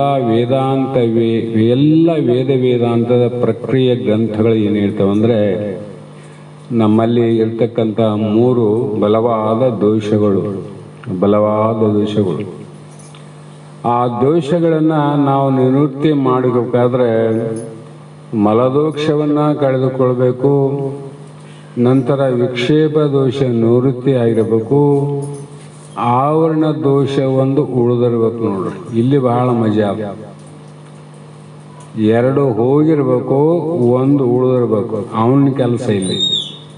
ಅದರ ಅರ್ಥಾತ್ ಏನು ಹೇಳ್ಕೊಡ್ತಂದ್ರೆ, ಯಾರಿಗೆ ಜ್ಞಾನಿಗಳ ಆದು ಹೋದವರೆಗೆ ಇದು ಸಂಬಂಧ ಇಲ್ಲ. ಜ್ಞಾನಿಗಳು ಆಗಿ ಹೋದವರಿಗೆ ಸಂಬಂಧ ಇಲ್ಲ, ದಾಟಿ ಹೋಗ್ಬಿಟ್ರ ಅವರು. ಜ್ಞಾನ ಪಡೆಯಬೇಕನ್ನುವಂಥ ಇಚ್ಛೆ ಇಲ್ಲದವರಿಗೂ ಸಂಬಂಧ ಇಲ್ಲ, ಅವ್ರು ಬೇಕಾಗಿಲ್ಲ. ಮೋಕ್ಷವನ್ನು ಪಡಿಬೇಕನ್ನೋ ಅಪೇಕ್ಷೆ ಇಲ್ಲ ಅಂದ್ರೆ ಅವ್ರಿಗೂ ಸಂಬಂಧ ಇಲ್ಲ. ಅಂದ್ರೆ ಯಾರಿಗೆ ಸಂಬಂಧ? ಇದು ವಿಕ್ಷೇಪ, ಮಲ ವಿಕ್ಷೇಪ ಕಳೆದುಕೊಂಡು ಆವರಣ ದೋಷ. ಈಗಾಗಲೇ ಮಹಾತ್ಮರು ಹೇಳಿದ್ರಲ್ಲ, ತನ್ನ ನಿಜ ಸ್ಥಿತಿ ತಾನಾರೆಂದು ಮುನ್ನಿನ ಪರಿಭವ ಎಂತಾಯಿತೆಂದು. ವಶಿಷ್ಠ ಮಹರ್ಷಿಗಳನ್ನ ಶ್ರೀರಾಮಚಂದ್ರ ಕೇಳಿದ್ನಲ್ಲ, ಅದರ ವಿಚಾರ ಅವರಲ್ಲಿ ಬರಬೇಕಾಗಿತ್ತು. ಅಂದರೆ 2 ದೋಷಗಳು ಕಲ್ಮಶಗಳು ಯಾವಾಗ ನಿವೃತ್ತಿ ಆಗ್ತವ ಆವಾಗ ಆ ಪ್ರಶ್ನೆಗಳ ಉತ್ಪತ್ತಿ ಕಾರಣ ಆಗ್ತವೆ. ಈಗ ಬಾವಿ ತೋಡ್ತೀವಿ, ಮೊದಲು ತೋಡುವಾಗ ಒಂದೇ ಸಲಕ್ಕೆ ನೀರು ಬರೋದಿಲ್ಲ. ಒಂದು 10 ಫೀಟು ಕರಿಮಣ್ಣು ಬರ್ತದೆ, ಒಂದು 5 ಫೀಟು ಬೇರೆ ಮಣ್ಣು ಬರ್ತದೆ, ಆಮೇಲೆ ಸ್ವಲ್ಪ ಕೆಸರು ಬರ್ತದೆ, ಆ ನಂತರದಲ್ಲಿ ಅದರಲ್ಲಿ ಜಲ ಬರ್ತದೆ. ನೋಡ್ರಿ, ಒಂದೇ ಸಲ ಜಲ ಬರೋದಿಲ್ಲ. ಆ ಜಲ ಬರಬೇಕಾದ್ರೆ ಇವು ಲಕ್ಷಣಗಳಾವ. ಅದೇ ಪ್ರಕಾರವಾಗಿ ಶಾಸ್ತ್ರಗಳಲ್ಲಿ ಏನು, ಯಾವುದೇ ಶಾಸ್ತ್ರವನ್ನು ನೋಡ್ರಿ ನೀವು, ಅದು ಇದು ಅಂತ ಪ್ರಶ್ನೆ ಇಲ್ಲ. ವೇದಾಂತದ ಪ್ರಸ್ಥಾನತ್ರಯ ಗ್ರಂಥಗಳ ವಿಶಿಷ್ಟವಾದ ಉಪದೇಶ ಅಂದರೆ ಇಲ್ಲಿ ಅಧಿಕಾರಿ ಸಂಬಂಧ ವಿಷಯ ಪ್ರಯೋಜನ ಬಹಳ ಮುಖ್ಯ. ಇದಕ್ಕೆ ಅಧಿಕಾರಿಗಳು ಅಂದರು. ಯಾರು ಅಧಿಕಾರಿಗಳು ಅಂದರೆ ಈಗ ಗೊತ್ತಾಯಿತು, ವಿಕ್ಷೇಪ ದೋಷ ಇಟ್ಟುಕೊಂಡು ಯಾರಲ್ಲಿಗೆ ಗುರುನಾಥನಿಗೆ ಶರಣ ಹೋಗ್ಯಾನ ಅವನಿಗೆ ಅಂತ. ಅವ್ರೇನು ಮಾಡ್ತಾರಂದ್ರೆ, ನಾಸ್ತಿ ಮಾತ್ರ ಸಮೋ ಗುರು ಅಂತ ಒಂದು ಮಾತು ಬರೀತಾರೆ. ಗುರುವಿಗಿಂತ ತಾಯಿಗಿಂತ ಸಮಾನವಾದವರು ಯಾರು ಇಲ್ಲ, ತಾಯಿಗಿಂತ. ಯಾಕಂದ್ರೆ ತಾಯಿ ಶಿಶುವಾದಾಗ, ಬಾಲಕನಾದಾಗ, ಯೌವನಾದಾಗ, ಮುಪ್ಪಾದಾಗ ಆ ತಾಯಿ ಆಯಾ ಕಾಲಕ್ಕೆ ಅವರಿಗೆ ಬೇಕಾದಂಥ ಆಹಾರ ಉಪಚಾರವನ್ನು ಮಾಡುವುದು ತಾಯಿ ಹೃದಯಕ್ಕೆ ಗೊತ್ತುವಿನ ಇನ್ನೊಂದು ತಾಯಿಗೆ ಏನು ಗೊತ್ತಾಗ್ತದೆ? ಇದು ಯಾವ ಶಿಶು ಏನು ಕುಡಿತದೆ? ಈಗ ಹಾಲು ಕೊಡ್ಬೇಕಾ, ಯಾವ ವಯಸ್ಸಿನಲ್ಲಿ ಅನ್ನ ಕೊಡ್ಬೇಕಾ, ಯಾವ ವಯಸ್ಸಲ್ಲಿ ಕಬ್ಬು ಕೊಡ್ಬೇಕಾ, ಯಾವ ವಯಸ್ಸಲ್ಲಿ ಮುದ್ದೆ ತಿನ್ನಿಸ್ಬೇಕಾ ಅನ್ನೋದು ಯಾರಿಗೆ ಗೊತ್ತು? ತಾಯಿ ಗೊತ್ತು. ಅದರಂತೆ ಇಲ್ಲಿ ಯಾರಪ್ಪ ನಿಜವಾದ ತಾಯಿ ಅಂದರೆ ಮುಮುಕ್ಷುಗಳಿಗೆ ಗುರುಗಳೇ ನಿಜವಾದ ತಾಯಿ ಇದ್ದಂತೆ. ಹಾಗಾಗಿ ಆಯಾ ಒಂದು ಅವಸ್ಥೆಯಲ್ಲಿರುವಂಥ ಅಧಿಕಾರಿಗಳನ್ನ ಯಾರನ್ನೂ ಕೈ ಬಿಡಂಗಿಲ್ಲ. ಬಿಡಲಾರದ ಕಾರಣಕ್ಕಾಗಿ ಮಂದಮತಿಗೆ, ವಿಚಾರಿಗೆ, ದೈವಪರನಿಗೆ ಚಂದವಿನಿಪ ಕಾಂಡಗಳನ್ನು ಇಂತುವರೆಯುವುದು. ಹಾಗಾಗಿ ಅವರಿಗೆ ಆನಂದ ಬೇಕಾಗ್ಯದ. ಆನಂದ ಪಡಿಲಿಕ್ಕೆ ಅನಾನುಕೂಲ ಅಡಚಣೆ ಏನಾಗ್ಯದಂತ ತಿಳ್ಕೊಂಡು ಅವರ ಹೃದಯವನ್ನ ಕಲ್ಮಶವನ್ನು ತೊಳೆದಕ್ಕೋಸ್ಕರವಾಗಿ ಕರ್ಮಕಾಂಡವನ್ನು ಬೋಧ ಮಾಡ್ಯಾರ, ಇಲ್ಲಿ ಭಕ್ತಿ ಕಾಂಡವನ್ನು ಬೋಧ ಮಾಡ್ಯಾರ, ಕೊನೆಗೆ ಜ್ಞಾನವನ್ನು ಹೇಳಿದರು. ಆದರೂ ಕೂಡ ಕೃಷ್ಣ ಭಗವಂತನಿಗೆ ಇಲ್ಲಿ ಏನು ಹೇಳ್ತಾರ ಅಂತಂದ್ರೆ, ಮೈ ಆವೇಶ್ಯ ಮನಃ ಏ ಮಾಂ ನಿತ್ಯ ಯುಕ್ತ ಉಪಾಸತೆ ಶ್ರದ್ಧಾಯ ಪರಾಯ ಉಪೇತ ತೇಮೇ ಯುಕ್ತ ತಮಃ ಮತಃ ಅಂತ ಒಂದು ಮುಖ್ಯವಾದ ಮಾತು ಹೇಳ್ತಾರೆ. ಏ ಅರ್ಜುನ, ಇಂಥ ಒಂದು ವೈರಾಗ್ಯದ ಅಭಾವ ನಿನಗೆ ಆಗ್ತದಂದ್ರೆ ಭಕ್ತಿಯ ಕೊರತೆ ಇದೆ ಅಂತ ಅರ್ಥ ಆಗ್ತದೆ. ಭಕ್ತಿಯ ಕೊರತೆ ಇದೆ. ಹಿಂದೆನೇ ವಿಚಾರ ಮಾಡಿವ ಅನನ್ಯ ಭಕ್ತಿ ಅಂತ. ಅನ್ಯ ವಸ್ತುವಿನಲ್ಲಿ ಪ್ರೇಮವ ಇರಲಾರದೆ ಭಕ್ತಿ. ನೋಡ್ರಿ, ಅನ್ಯ ವಸ್ತುವಿನ ಮೇಲೆ ನಮಗೆ ಪ್ರೇಮ ಇರಬಾರದು. ಅದು ಏನಾಗ್ತದ? ಅನನ್ಯ ಭಕ್ತಿ. ನಮ್ಮ ಭಕ್ತಿ ಎಲ್ಲವ? ನಮ್ಮ ಪ್ರೇಮ ಎಲ್ಲದ? ಸಂಸಾರದಲ್ಲಿ, ಪ್ರಪಂಚದಲ್ಲಿ ಪ್ರೇಮ ಅದ. ಸ್ವಲ್ಪ ಮುಂದೆ ಬಂದೀವಂದ್ರೆ ಭಾಳ ಅಂದ್ರೆ ಹೆಂಡತಿ, ಮಗ, ಮಗಳು, ಮೊಮ್ಮಗ, ಹೀಗೆ ಬಹಳ ಹೋದರೆ ದೇವರಲ್ಲಿ ನಮ್ಮ ಭಕ್ತಿ ಅದ, ಇಲ್ಲಂತಲ್ಲ. ಆದರೆ ಆ ದೇವರಲ್ಲಿ ಭಕ್ತಿ ಏನಾದಲ್ಲ, ಆ ಭಕ್ತಿ ಭೇದದಿಂದ ಕೂಡ್ಯದೋ ಅಭೇದದಿಂದ ಕೂಡ್ಯದೋ? ಭೇದ ಆದಂದಾಯ್ತಲ್ಲ. ಭೇದ ಇದ್ದಲ್ಲಿ ಏನಾಯ್ತು? ಭಯ ಆಯ್ತು. ಭಯ ಇದ್ದಲ್ಲಿ ಭೀತಿ ಆಯ್ತು. ಆ ಭಯ ಭೀತಿ ನಿವೃತ್ತಿಗಾಗಿ ಕರ್ಮ ಆಯ್ತು. ಎಲ್ಲಿ ಕರ್ಮ ಅದ ಅಲ್ಲಿ ಪಾಪ ಅದ, ಇಲ್ಲ ಪುಣ್ಯ ಅದ. ಎಲ್ಲಿವರೆಗೂ ಪಾಪ ಪುಣ್ಯ ಅದ ಅಲ್ಲಿವರೆಗೂ ಜನ್ಮ ಅದ. ನೋಡ್ರಿ, ನಮ್ಮ ವೇದಾಂತ ಶಾಸ್ತ್ರ ಹೇಳೋದೇ,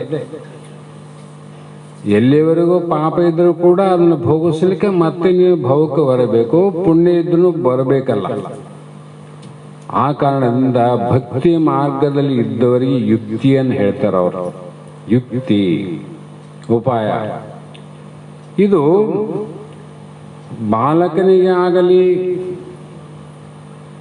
ಮುದುಕನೇ ಆಗಲಿ, ಯೌವನದವರೇ ಆಗಲಿ, ಎಲ್ಲರಿಗೂ ಭಕ್ತಿ ಎನ್ನುವಂಥ ಮಾರ್ಗ ಏನದ ಅದು ಬಹಳ ಸುಲಭ ಅದ. ಅರ್ಜುನ್, ಸುಲಭ ಅದ, ಎಲ್ಲರೂ ಮಾಡಬಹುದು.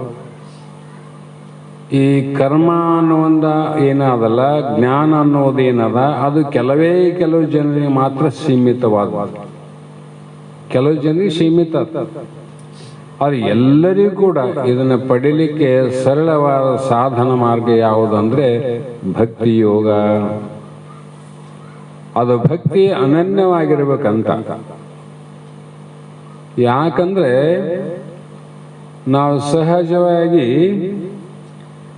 ಯಾರು ಪರಮಾತ್ಮನಲ್ಲಿ, ಯಾರು ಭಗವಂತನಲ್ಲಿ, ಯಾರು ಗುರುನಾಥನಲ್ಲಿ, ಇವು ಮೂರು ಒಂದೇ. ಭಗವಂತ ಬೇರೆಲ್ಲ, ಗುರುನಾಥ ಬೇರೆಲ್ಲ. ಹೀಗೆ ಅಂಥವರಲ್ಲಿ ನೀನು ಏನೊಂದನ್ನು ಬಯಸದೆ,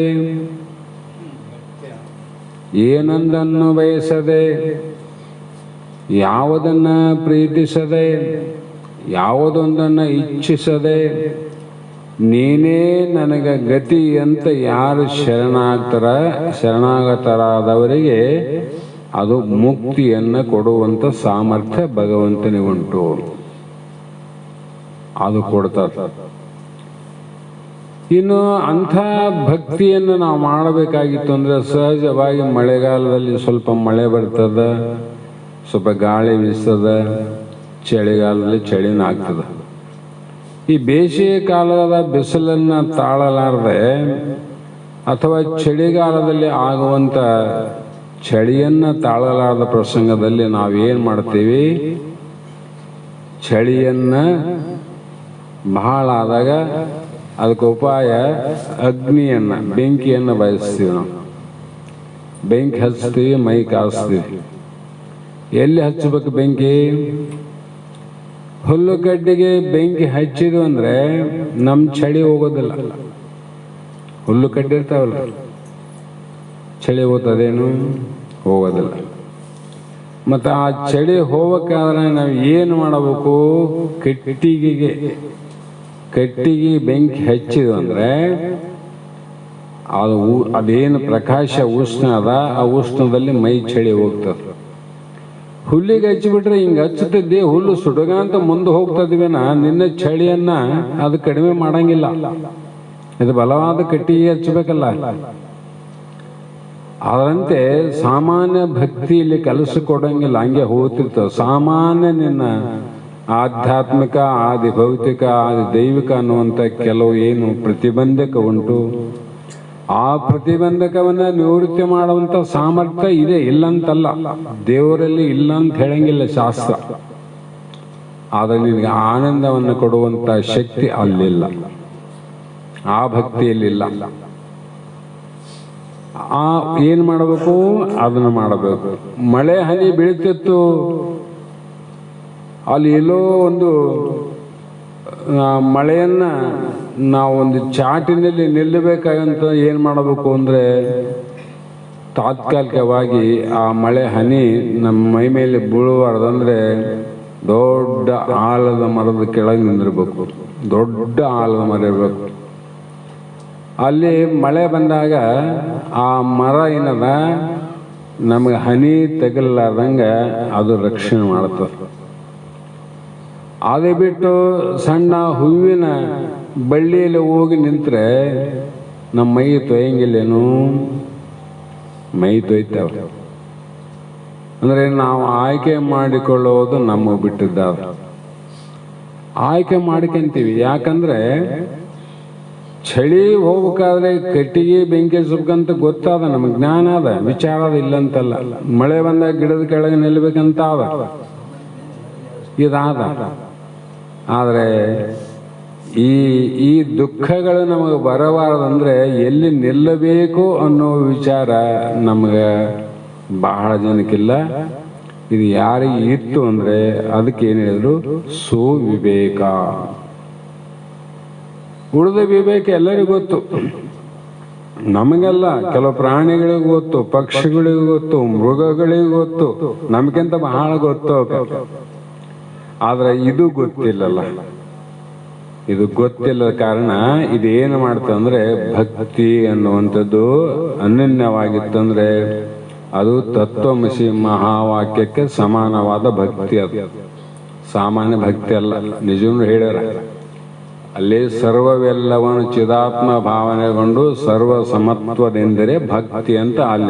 ಅಲ್ಲೇನ್ ಮಾಡಿದಂದ್ರೆ ಅದು ಮುಂದೆ ಯಾರು ಹೋಗಿರಬಾರ್ದು, ಅದ್ರ ಮುಂದೆ ಮತ್ತೆ ಇನ್ನೇ ಭಕ್ತಿಯ ವರ್ಣನೆ ಮಾಡಲಿಕ್ಕೆ ಯಾವ ಗ್ರಂಥಗಳು ಇರಬಾರ್ದು, ಯಾರು ಕೈ ಎತ್ತಿ ಹೇಳಬಾರ್ದು. ಅದನ್ನ ಹೇಳಿಬಿಟ್ರ ಅವರು. ಸರ್ವವೆಲ್ಲವನ್ನು ಸಮತ್ವ ಭಾವದಿಂದ. ಈ ಭಾವ ಅನ್ನೋದು ಪಡೆಯೋದಲ್ಲ. ಇದು ಭಕ್ತಿ ಎನ್ನುವುದು ಹಣದಿಂದ ಕೊಳ್ಳುವುದಲ್ಲ, ಬಟ್ಟೆ ಹಾಕಿದಂಗೆ ಭಕ್ತಿಯನ್ನು ಧರಿಸುವುದಲ್ಲ. ಇದು ಜ್ಞಾನ ದೃಷ್ಟಿಯಿಂದ, ಜ್ಞಾನದ ದೃಷ್ಟಿಯಿಂದ ನಾವು ಜಗತ್ತನ್ನು ನೋಡಿದಾಗ ಜಗತ್ತಿನ ನಾಮರೂಪ ಕಾಣದೆ ಅದರ ಒಳಗ ಭಾವದಿಂದ ಕೂಡಿದೇನದ ಸತ್ವ ಚಿತ್ತು ನಿತ್ಯ ಆನಂದ ಪರಿಪೂರ್ಣ ಅಂದ್ರೆ ಅಸ್ಥಿ ಭಾತಿ ಪ್ರಿಯ ರೂಪ.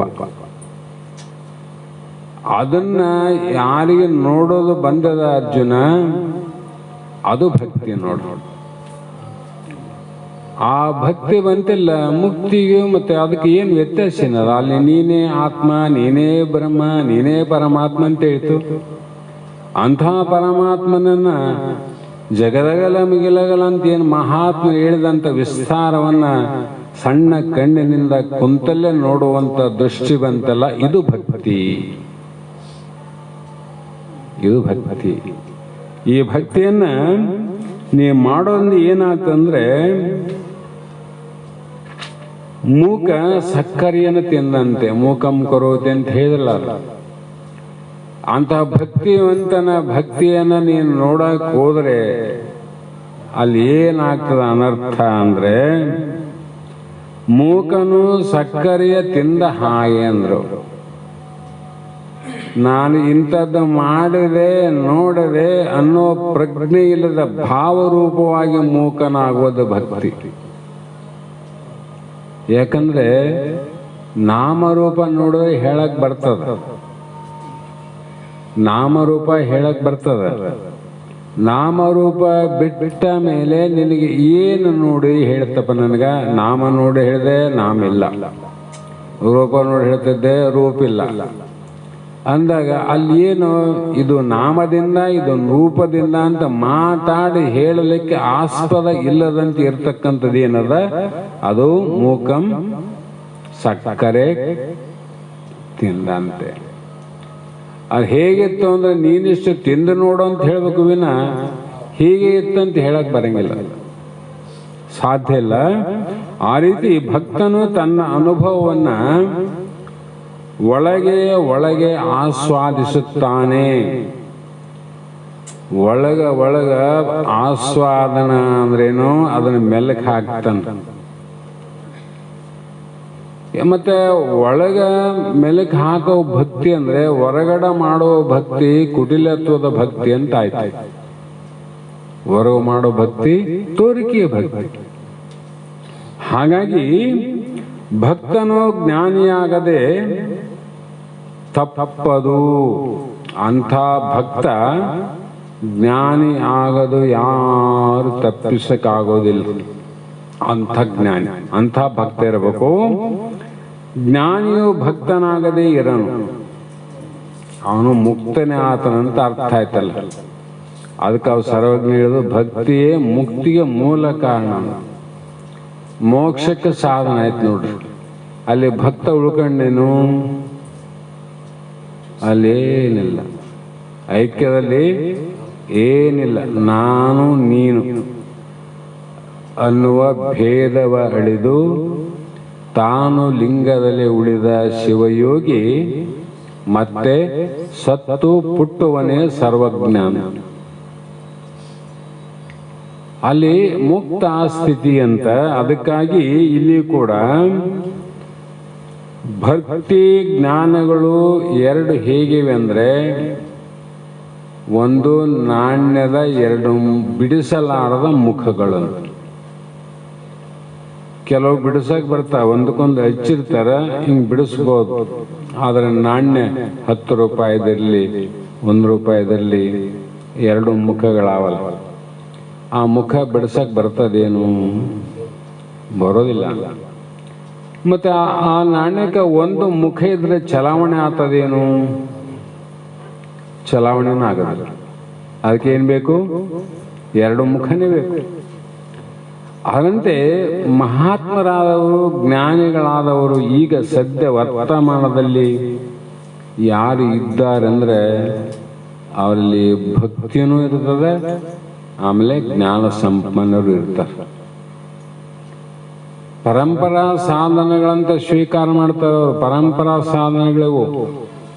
ಯಾಕೆ? ಭಕ್ತಿಯೇ ಮುಕ್ತಿಗೆ ಸಾಧನ ಅಂತ ಸಾಮಾನ್ಯ ವಿಚಾರ ಮಾಡಿದ್ರೆ ಈ ಭಕ್ತಿ ನಷ್ಟ ಆಗ್ತದೆ.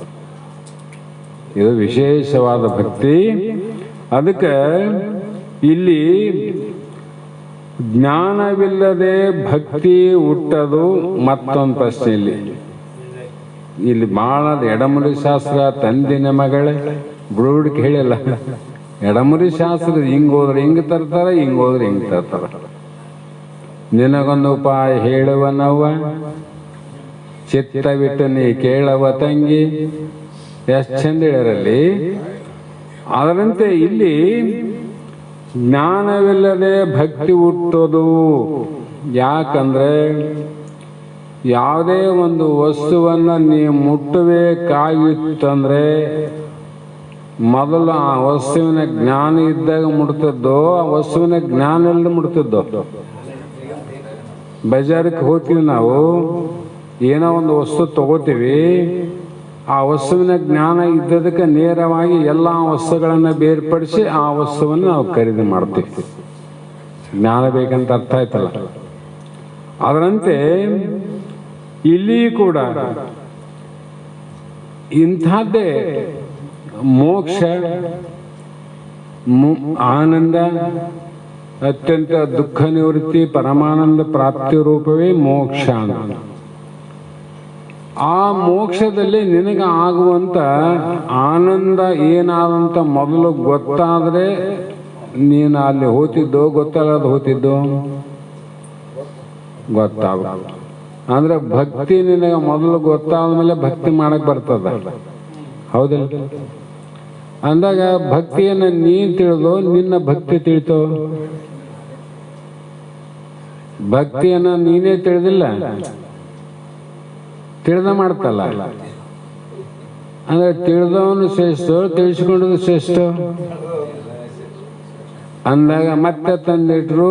ಇಲ್ಲಿ ಏನಂದ್ರೆ ಏಕಂ ಏವಂ ದ್ವಿತೀಯ ಪರಬ್ರಹ್ಮ ಜ್ಞಾನದೇವತೋ ಕೈವಲ್ಯಂ, ಮತ್ತೆ ಅಲ್ಲಿ ತಂದಿಟ್ರು. ಹಾಗಾಗಿ ಯಾವತ್ತೂ ಕೂಡ ಜ್ಞಾನ ಬಂದ ಮೇಲೆ, ಭಗವಂತ ಇಂಥವನೆಂದು ತಿಳಿದ ಮೇಲೆ ತಾನೇ ಆತನ ಮೇಲೆ ಭಕ್ತಿ ಹುಟ್ಟುವುದು. ಭಗವಂತ ಹೀಗೆ ಆನಂದ ಹೇಳಿದ್ರೆ ಆದ್ಮೇಲೆ ಭಕ್ತಿ ಮಾಡಕ್ ಬರ್ತದಿಲ್ಲ. ಹೆಂಡತಿ ಮನ್ಯಾಗ ನಮ್ಮ ಮಾವ ಇವನೇ ಅಂದಾಗ ಮಾವನ ಉಪಚಾರ ಮಾಡ್ತಾಳೆ, ಕಂಡೋರಿ ಮಾಡ್ತಾಳೆ. ಏನಕ್ಕೆ ಹೆಂಡತಿ ಗಂಡನ ಮೇಲೆ ದೈವ ಭಕ್ತಿ ಇಟ್ಟ ಅಂದ್ರೆ ಈತನೇ ನನ್ನ ಗಂಡ ಅಂತ ನಿಶ್ಚಯ ಆದ್ಮೇಲೆ ಪತಿವ್ರತ ಪಾಲನೆ ಮಾಡೋದು. ಅಂದ್ರೆ ಯಾವುದು ಮೊದಲಾಯ್ತು? ತಿಳಿಯೋದು ಮೊದಲಾಯ್ತು, ತಿಳಿಸ್ಕೊಂಬುದು ಮೊದಲಾಯ್ತು. ತಿಳಿಯೋದು ಮೊದಲಾಯ್ತಂದ್ರೆ ನೀನು ಅನಾದಿ. ಎಷ್ಟು ಅನಾದಿ ಅಂದ್ರೆ ಶಾಂತ ಅನಾದಿ ಇದಾವ, ಮತ್ತೆ ಜೀವ ಅನಾದಿ, ಮಾಯ ಅನಾದಿ, ಬಹಳ ಇವೆಲ್ಲ ಅನಾದಿ. ಆದರೆ ಆತ್ಮ ಅನಂತ ಅನಾದಿ. ಯಾಕ್ರಿ ಅನಂತ ಅಂತ ಯಾಕೆ ಶಬ್ದ ಇಟ್ರು? ಅಲ್ಲಿ ದೋಷ ಬರಬಾರದಂತ ಪಂಡಿತರು. ದೋಷ ಬರಬಾರ. ನಮ್ಮಂತರು ನಾವು ಶಾಸ್ತ್ರ ಹೇಳ್ತೇವೆ, ನಾವೇನು ದೋಷ ಹುಡುಕೋಕಂಗಿಲ್ಲ. ನಮ್ಗೆ ಭಾಳ ತಿಳಿಯಂಗಿಲ್ಲ, ನಾವೇನು ಹುಡುಕ್ತೀವಿ.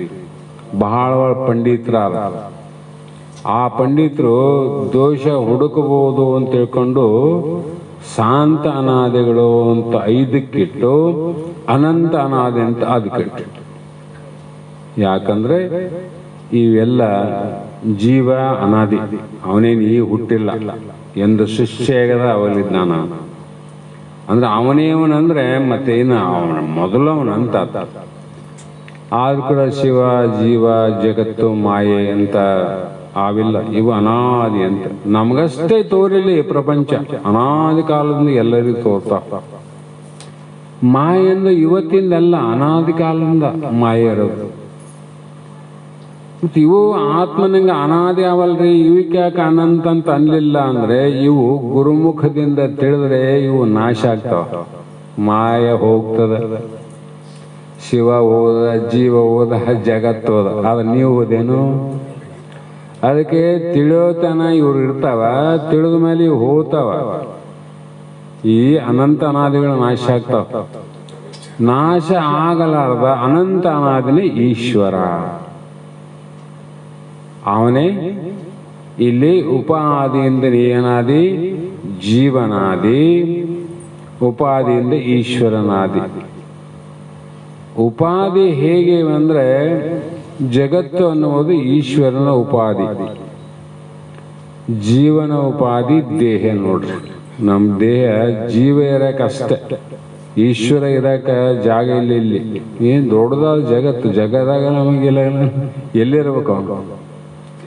ಮಾಯೋಪಾಧಿ, ಶುದ್ಧವಾದ ಮಾಯೋಪಾದಿಯಿಂದ ಈಶ್ವರ ಅಂತ ಅದ.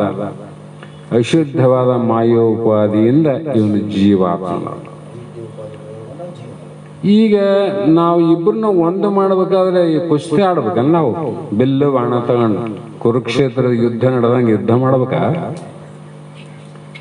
ಮತ್ತೆ ನೀನು ಪರಮಾತ್ಮ ಆಗ್ಬೇಕಲ್ಲಪ್ಪ. ಈಗ ಏನು ಯುದ್ಧ ಮಾಡಿ ಆತಿದ್ದು ಬುದ್ಧಿವಂತಿಕೆಯಿಂದ ಆತಿದ್ದು, ಶಕ್ತಿಯಿಂದ ಆತಿದ್ದು, ಸಾಮರ್ಥ್ಯದಿಂದ ಆಗ್ತದ್ದು. ವಿಚಾರೇ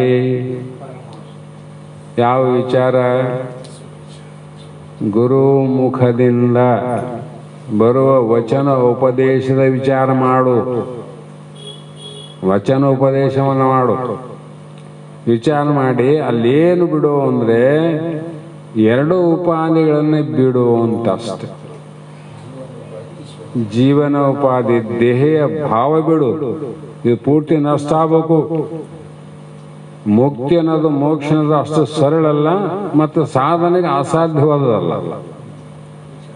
ಯಾಕಂದ್ರೆ ಅವರು ದೇಹ ಬಿಡು ಅಂತ ಹೇಳಿಲ್ಲ. ಬಹಳ ಪುಣ್ಯಾತ್ಮ ಎಷ್ಟು ಉಪಕಾರ ಮಾಡ್ಯಾರ. ದೇಹದ ಮೇಲೆ ಇಟ್ಟಿರುವಂತ ಮೋಹವನ್ನು ಬಿಡು. ಹೌದಾ? ಇದನ್ನ ಬಿಟ್ಟು ಅದನ್ನ ಬಿಟ್ಟು ನಾ ಮೊನ್ನೆ ಹೇಳಿರಲ್ಲ, ಬಿಂದಿಗೆಯಲ್ಲಿ ಹಾಲು, ತಂಬಿಗೆಯಲ್ಲಿ ಇರ್ತಕ್ಕಂಥ ಹಾಲಂತ. ಬಿಂದಿಗೆ ಹಾಲವ, ಅದು ಬಿಂದಿಗೆ ಆಕಾರವ. ತಂಬಿಗೆಯಲ್ಲಿರ್ತಕ್ಕಂಥ ಇನ್ನೊಂದು ಆಕಳ ಹಾಲು ತಂಬಿಗೆಯಲ್ಲಿ ಅವ. ಎರಡಕ್ಕೂ ಭೇದ ಅದಿಲ್ಲ. ಬಿಂದಿಗೆ ತಂಬಿಗೆಲ್ಲ, ತಂಬಿಗೆ ಬಿಂದಿಗೆಲ್ಲ. ಆ ಬಿಂದಿಗೆ ತಂಬಿಗೆ ಎರಡು ತೆಗೆದು ಹಾಲು ಕುಡಿಸ್ರಿ ಒಂದೇ ಆಯ್ತಿಲ್ಲ, ಏಕತಾಯ್ತಲ್ಲ. ಅದರಂತೆ ಇಲ್ಲಿ ಕೂಡ ಏನು ಹೇಳ್ತಾರ ಮಹಾತ್ಮರು ಅರ್ಜುನನಿಗೆ, ಇದು ಬಹಳ ಎಲ್ಲರಿಗಂದ್ರೆ ಇದಕ್ಕೇನು ಬಹಳ ವೈರಾಗ್ಯವಂತರಾಗಿ ತನವ ದಂಡಿಸಬೇಡ, ಮನವ ನಿಲ್ಲಿಸಬೇಡ, ಧನವ ನೀಗರಬೇಡ, ಮನಮಾರುದುರಿಯಲಬೇಡ, ಇನಿತು ಜ್ಞಾನ ಸಂಜನಿಸಲು ಅಘವೆಲ್ಲ ಒಪ್ಪುವುದು ಅದರಿಂದ. ಅದಕ್ಕೆ ಇದನ್ನ ಸರಳವಾಗಿ ಮಾಡಲಿಕ್ಕೆ ಸಾಧ್ಯ ಅದ. ಅದಕ್ಕೆ ಭಕ್ತಿ ಯೋಗ ಶ್ರೇಷ್ಠ ಅಂದ್ರೆ ಇಲ್ಲಿ ಈ ಕುಂತಲ್ಲಿ ನೋಡಿ ನಮ್ಗೆ ಆತಿತ್ತ. ನಮಗೆ ಇದಕ್ಕಾಗಿ ಏನನ್ನು ಬಿಡಬೇಕು ಅಂದ್ರೆ ನಮ್ಮಿಂದ ಆತಿದ್ದಿಲ್ಲ. ಈಗ ಅದು ಕೈ ಎತ್ತಿ ಹೇಳ್ತೀನಿ ನಾನು. ಅಸಾಧ್ಯ ಮಾತಲ್ಲ, ಸಾಧ್ಯ ಅಲ್ಲ ಎಲ್ಲರಿಗೂ. ನಾ ಗುರುಗಳಿಗೆ ಮೊದಲು ಪ್ರಶ್ನೆ ಇದೇ ಮಾಡಿದೆ, ಇದು ಬಹಳ ಕೇಳಬೇಕು ಅಂತ ಹೇಳ್ತೀರಿ, ಸ್ವಲ್ಪ ಕೇಳಿದ್ರೆ ಕೆಲಸ ಆಗಲ್ಲ ಅಂತೀರಿ. ನಮಗೆ ಈಗ ಪರಿಸ್ಥಿತಿ ಹೇಗಿದೆ ಅಂದ್ರೆ, ಹೊಸದಾಗಿ ಉದ್ಯೋಗ ಸಿಕ್ಕದ, ಹೊಸದಾಗಿ ಅದೇ ಮದುವೆ ಆಗ್ಯದ. ಈಗ ಸಂಸಾರದಲ್ಲಿ ನಮಗೆ ಬಹಳ ಖುಷಿ ಆನಂದ ಅದ. ಇಂಥದನ್ನು ಬಿಟ್ಟು ನಾವು ವೈರಾಗ್ಯಶಾಲಿಗಳಾಗಿ ಎಲ್ಲೋ ಒಂದ್ ಕಡೆ ನೀವಿದ್ದಲ್ಲಿ ಇದ್ದು ನಾವು ಕೇಳಕ್ಕಂತೂ ಅಸಾಧ್ಯವಾದ ಮಾತಾಡ. ಮತ್ತೆ ಯಾವಾಗ ಒಂದು ಶನಿವಾರ, ಆದಿವಾರ ಅಥವಾ ಸೂಟಿ ಇದ್ದಾಗ ನಾವು ಹೋಗ್ತಿದ್ವಿ. ಅವಾಗ ತೋಟಿ ಸಾಹೇಬ್ ಸಾಕ್ಷಾತ್ ನೋಡಿ ಇಲ್ಲಿ ಬಂದು ಕೇಳಿದ್ರು ಪ್ರಯೋಜನ ಇಲ್ಲ ಅಂತಾರೆ. ಇದಕ್ಕೆ ಪರಿಹಾರ ಏನು? ನಮ್ಮನ್ನ ಉದ್ಧಾರ ಮಾಡಬೇಕು.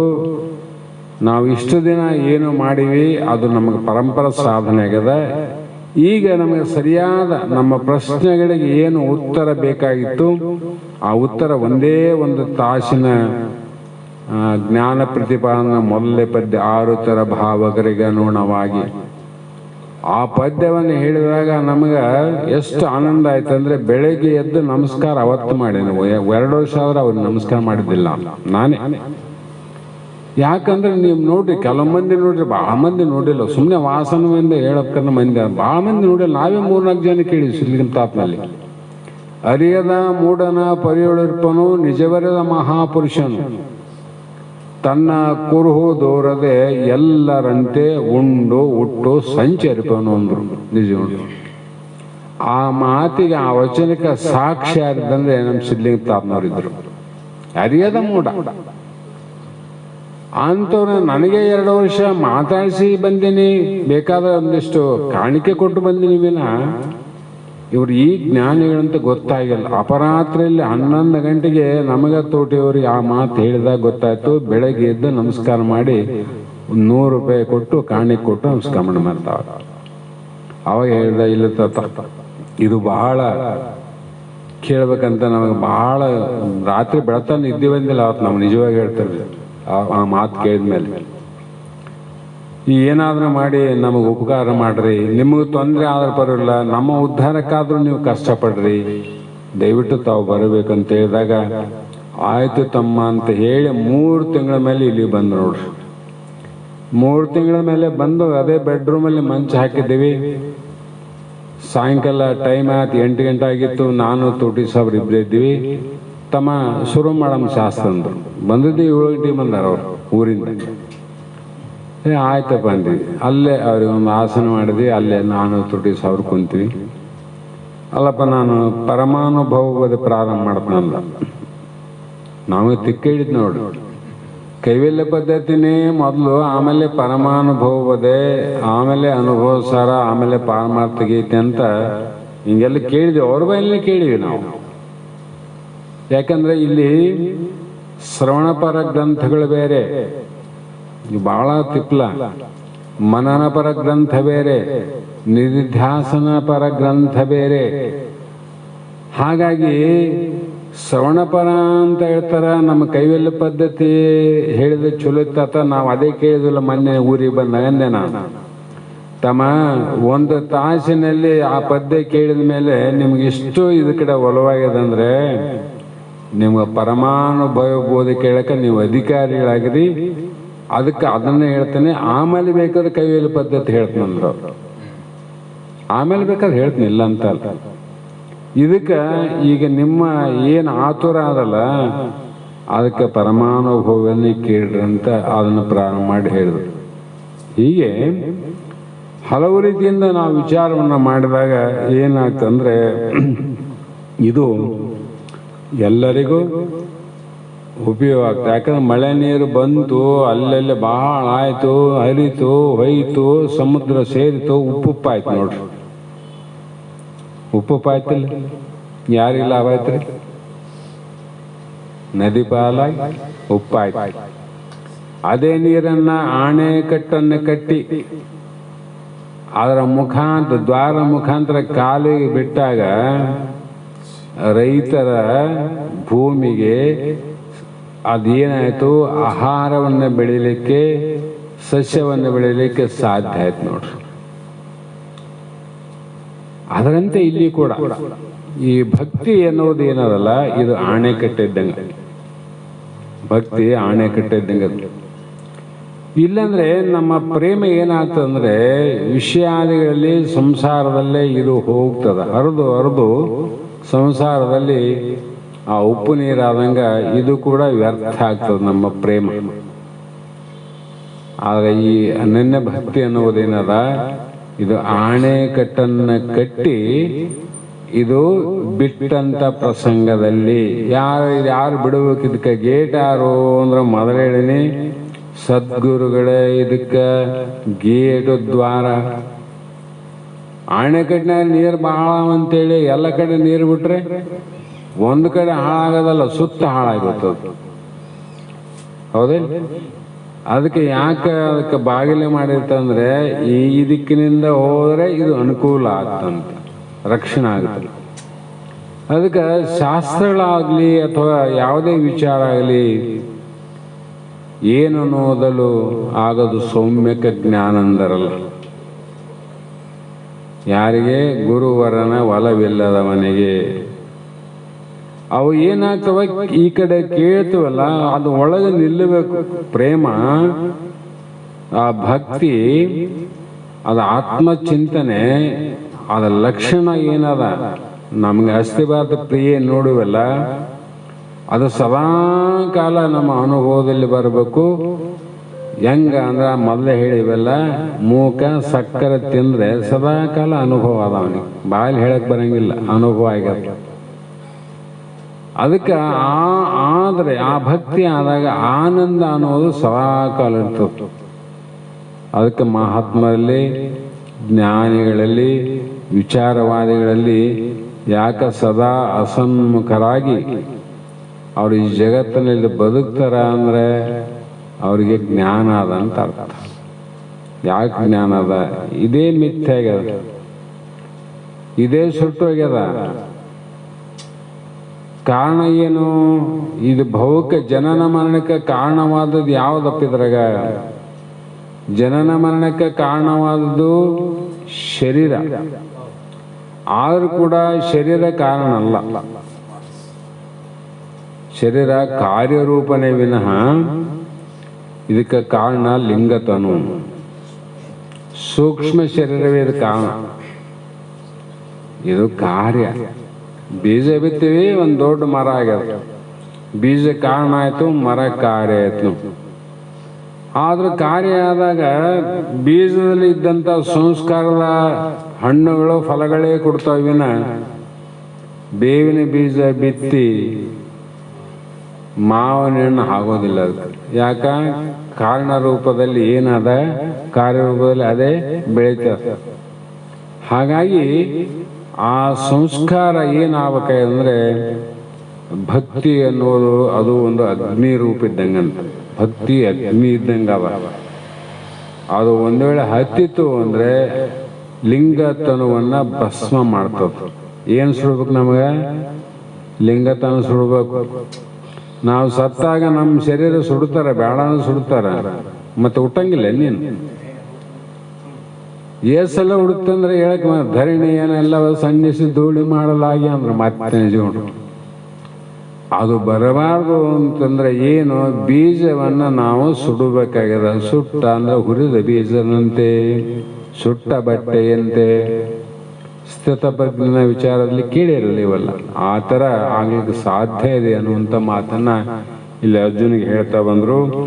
ಇರಲಿ, ಇವತ್ತ ನಮ್ಮ ಪೂಜ್ಯರು ಇಲ್ಲಿಗೆ ಬಂದದ್ದು ನಮ್ಮೆಲ್ಲರ ಸೌಭಾಗ್ಯ ಅನ್ನುವುದನ್ನ ವಿಚಾರ ಮಾಡ್ತಾ, ಅವರು ಕೂಡ ಅವರ ಮಗ ಮತ್ತು ಸೊಸೆಯವರು, ಮಗನಿಗೆ ನಮ್ಮ ಕಾರ್ಪೊರೇಷನಲ್ಲಿ ಉದ್ಯೋಗ ಸಿಕ್ಕದ 2 ತಿಂಗಳಾಯ್ತು ಇಲ್ಲಿಗೆ ಬಂದರಂಥವರು. ಹಾಗಾಗಿ ಮೇಲಿನ ಮೇಲೆ ಅವರು ಇಲ್ಲಿ ಇನ್ನೂ ಬರೋರಾರ. ಯಾಕಂದ್ರೆ ಯಾರಾದರೂ ಬರಬೇಕಾದ್ರೆ ಒಂದು ಕಾರಣ ಬೇಕು. ಕಾರಣ ಇಲ್ಲದೆ ಯಾರು ಬರೋದಿಲ್ಲ.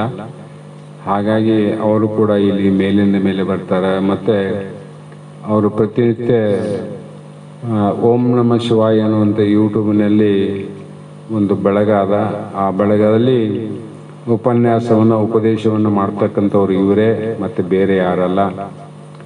ಹೀಗಾಗಿ ಅವರು ಕೂಡ ಆದಷ್ಟು ಪ್ರಯತ್ನವನ್ನು ಮಾಡಿ ಈ ಜಗತ್ತಿನಲ್ಲಿರುವ ಅಂಧಕಾರವನ್ನು ಕಳೆಯುವ ಒಂದು ಕಾರ್ಯದ ಪ್ರಯತ್ನವನ್ನು ಸತತ ಮಾಡುವ ಕಾರಣ ಅವರಿಗೂ ಕೂಡ ನಮ್ಮ ವೇದಾಂತ ಬೆಳಗದ ವತಿಯಿಂದ ಮತ್ತೊಮ್ಮೆ ಧನ್ಯವಾದಗಳನ್ನು ಸಮರ್ಪಿಸಿ, ಮತ್ತು ಅವರಲ್ಲಿ ವಿನಂತಿ ಏನಂದರೆ ಆಗಾಗ್ಗೆ ತಾವು ಬಂದು ಇಲ್ಲಿ ಅವಕಾಶ ಸಿಕ್ಕಷ್ಟು ಸಮಯದ ಪರ್ಯಂತರ ತಮ್ಮ ಜ್ಞಾನಾಮೃತವನ್ನು ಎಲ್ಲರಿಗೆ ಹಂಚುವಂಥ ಒಂದು ಸದ್ಬುದ್ಧಿ ಸದ್ಗುರುನಾಥ ಕರುಣಿಸಲಿ ಅಂತಕ್ಕಂಥ ಮಾತನ್ನು ಹೇಳ್ತಾ ಮಂಗಲವನ್ನು ಹೇಳ್ರಿ.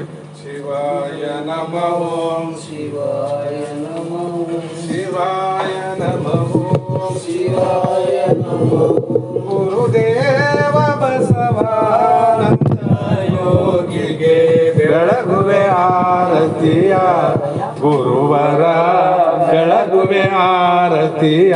ಗುರುದೇವ ಬಸವಾನಂದ ಯೋಗಿಗೆ ಬೆಳಗುವೆ ಆರತಿಯ, ಗುರುವರ ಬೆಳಗುವೆ ಆರತಿಯ.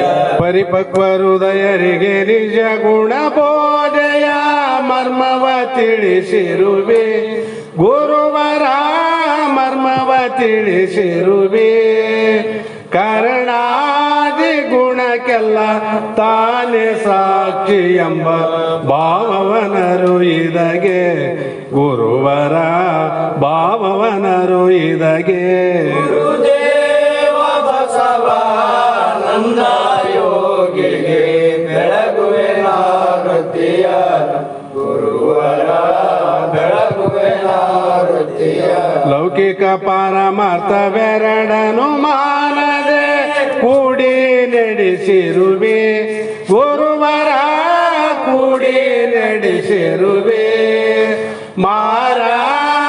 ಮಾರ್ದನ ಶಂಭೋ ಲಿಂಗವನೊಲಸಿ ಬೇರದಿ ಸುಖಿಸಿರುವೆ ಗುರುವರ ಗಂಭೀರದಿ ಸುಖಿಸಿರುವೆ ಗುರುದೇವ ಬಸವಾನಂದ ಯೋಗಿಗೆ ಬೆಳಗುವೆ ನಾರತಿಯ ಗುರುವರ ಬೆಳಗುವೆ ನಾರತಿಯ ಸಂಸಾರದೊಳಗೆ ಬಳಲುವ ನರರಿಗೆ ಈ ಭವದಿಂದ ತಾರಿಸಿದೆ ಗುರುವರ ಈ ಭವದಿಂದ ತಾರಿಸಿದೆ ಭವಮಾಲೆಗೊಳಗಾದೆ ಎಂಬ ಭ್ರಮೆಯನು ನೀನು ಬಿಡಿಸಿರುವೆ ಗುರುವರ ನೀನು ಬಿಡಿಸಿರುವೆ ಗುರುದೇವ ಬಸವಾನಂದ ಯೋಗಿಗೆ ಬೆಳಗುವೆ ಆರತಿಯ ಗುರುವರ ಬೆಳಗುವೆ ಆರತಿಯ ಹರ ಓಂ ಚೈತನ್ಯಂ ಶಾಶ್ವತಂ ಶಾಂತಂ ಯೋಗಾತೀತಂ ನಿರಂಜನಂ ನಾದಬಿಂದು ಕಲಾತೀತಂ ತಸ್ಮೈ ಶ್ರೀ ಗುರವೇ ನಮಃ ಶ್ರೀಮದ್ ಜಗದ್ಗುರು ಸಿದ್ಧಾರೂಢ ಮಹಾರಾಜ್ ಕಿ ಜೈ ಶ್ರೀ ಸದ್ಗುರು ಶಿವಪುತ್ರ ಸ್ವಾಮಿ ಮಹಾರಾಜ್ ಕಿ ಜೈ ಶ್ರೀ ಸದ್ಗುರು ಬಸವಾನಂದ ಸ್ವಾಮಿ ಮಹಾರಾಜ್ ಕಿ ಜೈ ಶ್ರೀ ಸದ್ಗುರು ಅಭಿನವ ನಿಜ ಮಹಾರಾಜ್ ಕಿ ಜೈ ಸಕಲ ಸಾಧು ಸಂತ ಮಹಾರಾಜ್ ಕಿ ಜೈ ಜಯ ಮಂಗಲಂ ಜೈ ನಮಃ